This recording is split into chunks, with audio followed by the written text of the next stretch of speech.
अब इस प्रश्न को आपको बिल्कुल भी सॉल्व नहीं करना है, सिर्फ ऑप्शन से इसका आंसर देना है। कैसे दोगे, ध्यान से समझिए।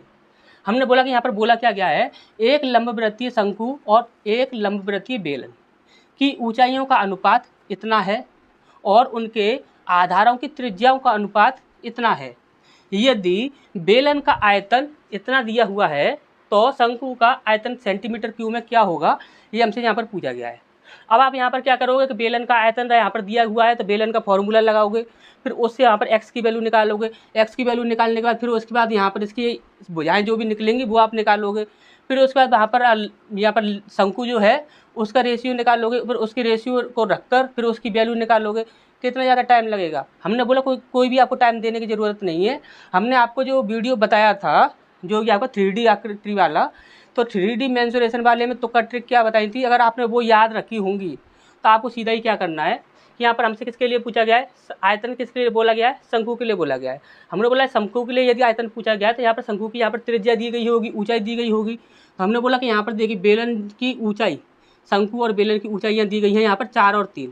तो हमने बोला 4 किसकी है, 4 शंकु की है। हमने बोला 4 से डिवाइड करके देख लो कौन सा ऑप्शन डिवाइड हो रहा है। तो हमने बोला 4 से यदि हम इसे देखते हैं तो 4 चौ 16, 17 18 19, 3 बचा, 4 नाम 36 और यहाँ पर 1 बच जाएगा। तो यानी कि ये संख्या जो है वह 4 से डिवाइड नहीं हो रही है, तो ये हमारा आंसर नहीं होगा। इसके बाद हमने बोला 4 चौ 16, यहाँ पर बचा 3 और 4 से 36 कट जाएगा, यहाँ पर 6 बच जाएगा, यानी कि ये भी हमारा आंसर नहीं होगा क्योंकि ये भी 4 से डिवाइड नहीं हो रहा है।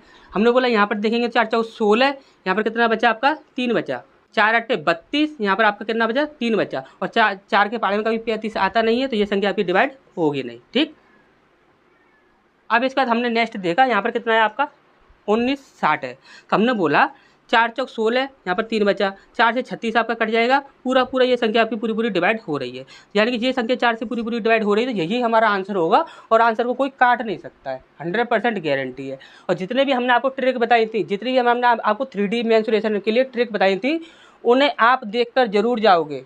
जो हमने आपको 3D मेंसुरेशन के लिए वीडियो जो बनाकर दिया है लॉन्ग वीडियो, उसे आप देखकर जरूर जाओगे, उसे देखकर जाओगे, एनटीपी से बहुत ज़्यादा काम आने वाला है, उसे आप ध्यान से देखकर जाइएगा। ठीक, चाहे आपका कोई भी कैसा भी एग्जाम हो, 3D मेंसुरेशन का जो वीडियो हमने दिया है उस वीडियो को यदि आप पूरा देख कर जाते हो तो वहाँ से बाहर प्रश्न कभी भी नहीं जाएगा और किसी भी प्रश्न को आपको सॉल्व करने की आवश्यकता नहीं पड़ेगी। तो अब नेक्स्ट क्वेश्चन में क्या ट्रिक लगानी है उसे देखते हैं, नेक्स्ट बढ़ते हैं आगे।